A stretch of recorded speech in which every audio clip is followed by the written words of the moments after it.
আসসালামু আলাইকুম রহমতুল্লাহ। নামাজ ভাঙার কারণ 19টি। এই 19টা কারণ যদি হয় তাহলে নামাজ ভেঙে যাবে, তার নামাজ হবে না। 1 নাম্বার কারণ হলো নামাজে অশুদ্ধ পড়া। 1 নাম্বার কারণ নামাজে অশুদ্ধ পড়া। কেউ যদি অশুদ্ধ পড়া মানে নামাজের মধ্যে কোরআন তেলাওয়াত করতেছে। নামাজের মধ্যে কোরআন তেলাওয়াত করতেছে, যেমন সূরা ফাতিহা পড়তেছে। অধিকাংশ মসজিদে, অধিকাংশ জায়গায়, অধিকাংশ ইমাম মুয়াজ্জিন সাহেবের এই সমস্যাটা। বা এলাকায় গেলে গ্রামের, বিশেষ করে গ্রামের মসজিদগুলোতে এই সমস্যা হয়, নামাজের শুদ্ধ পড়া।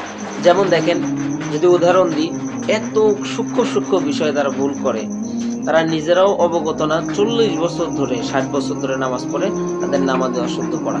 যেমন দেখেন, আল হামদু, আল হামদু, এই আল হামদুর জায়গায় বা আল হামদু বলে। এই হা হা এতটুকু পৃথক।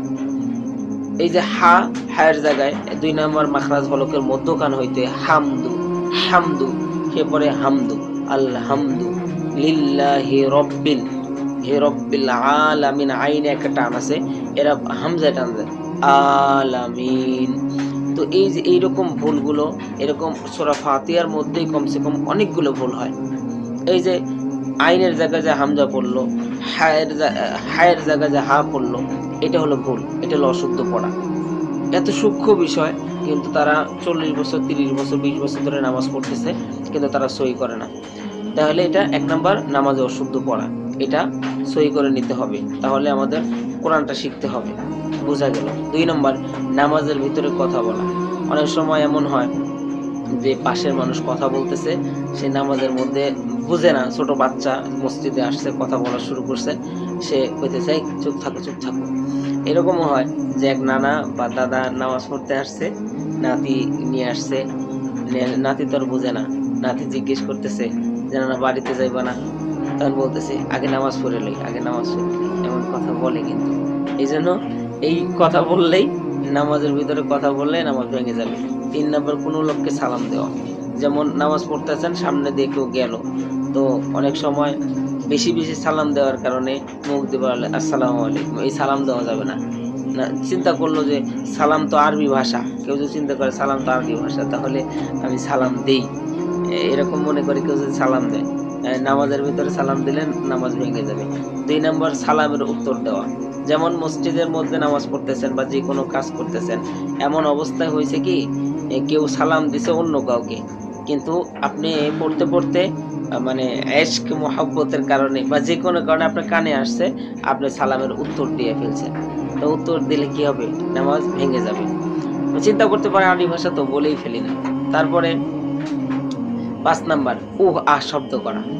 উহ আহ শব্দ করা। যেমন মনে করেন কেউ কাউরে আঘাত করেছে বা কোনো কারণে এই উহ আহ শব্দ করা, যদি উহ আহ শব্দ যদি করে, তাহলে নামাজ ভেঙে যাবে। তারপরে 6 নাম্বার, বিনা ওজরে কাশা। মানে একজনকে আকার ইঙ্গিত দিচ্ছে, কোনো প্রয়োজন নাই, কোনো প্রয়োজন নাই, কাশি দিয়ে তাকে ইঙ্গিত করে আরো কিছু বোঝাইতেছে, বিনা ওজরে কাশতে থাকা। এই ওজর ছাড়া কাশলে নামাজ থাকবে না, নামাজ ভেঙে যাবে। তারপর 7 নাম্বার, আমলে কাসির করা। আমলে কাসির করা মানে বারবার করে এদিক ওদিক চুলকানো, তারপরে নামাজের মধ্যে অঙ্গভঙ্গি দেওয়া, হেলাদুলা, মানে অতিরঞ্জিত করলে এটা নামাজ ভেঙে যাবে। তারপরে 8 নাম্বার, বিপদে কি বেদনায় শব্দ করিয়া কাঁদা।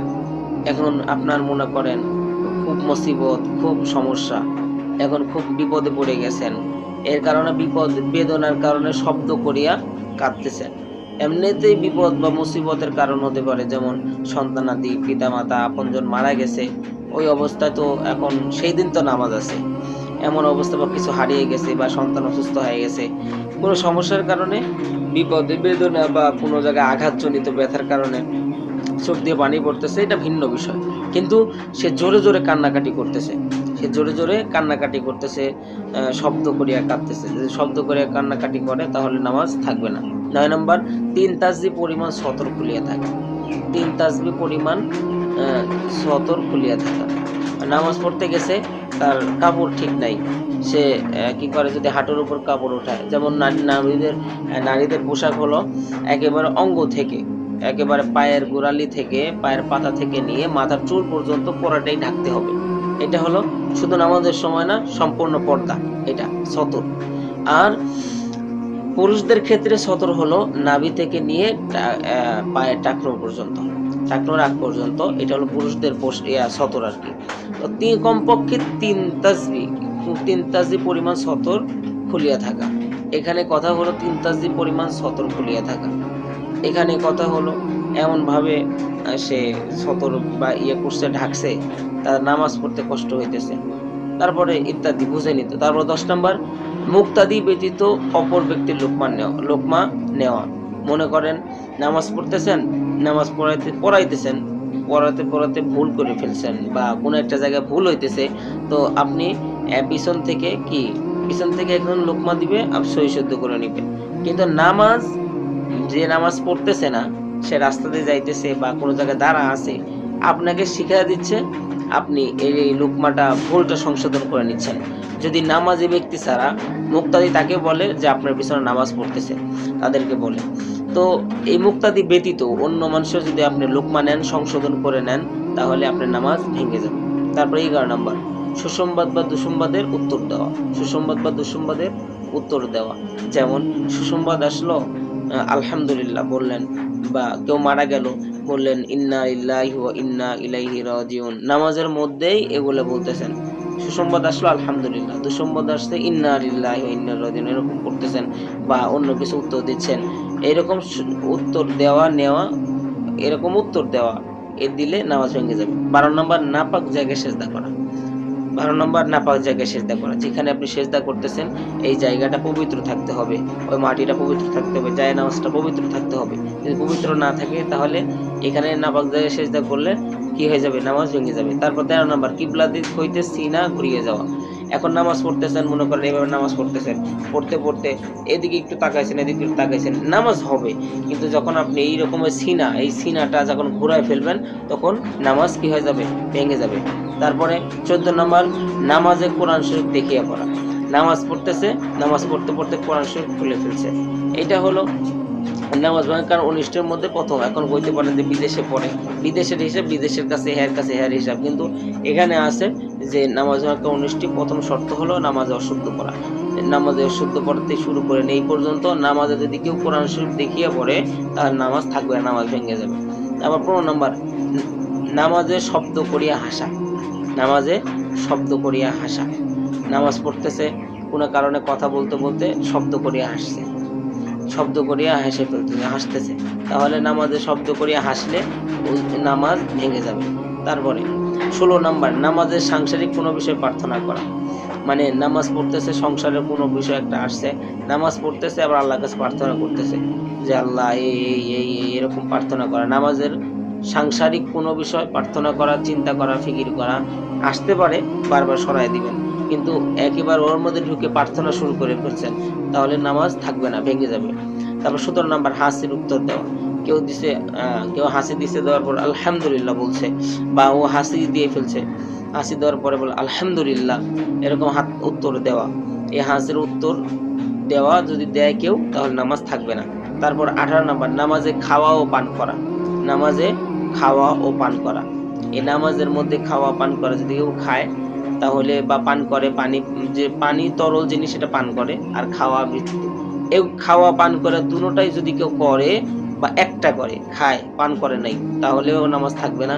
কেউ খায় নাই কিন্তু পান করতেছে, এটার দ্বারাও নামাজ ভেঙে যাবে, টুট যাবে। এই জন্য সাবধান, নামাজের মধ্যে খাওয়া বা পান করা যাবে না।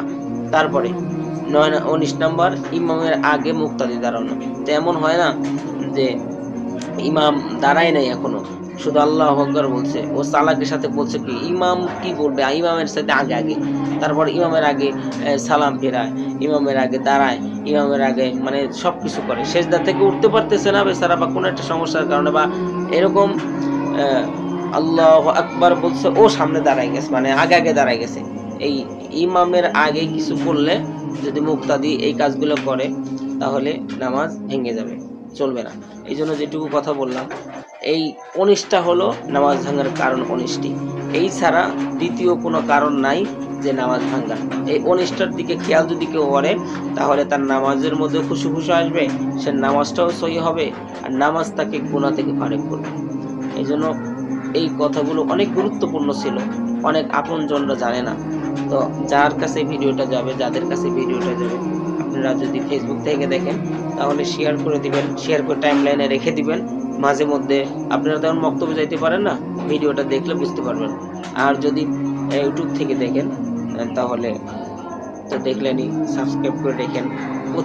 ইনশাআল্লাহ আমি প্রত্যেকটা মাসালা এরকম করে করে আলোচনা করার তৌফিক দান করুক আল্লাহ তাআলা আমাকে, এবং আপনাদেরকে শোনার তৌফিক দান করুক। নিজের মধ্যে রাখেন, দোয়া করে আল্লাহ তাআলা সবাইকে আমল করার তৌফিক দান করুক আমাকে এবং সবাইকে। আমিন। আসসালামু আলাইকুম ওয়া রাহমাতুল্লাহ।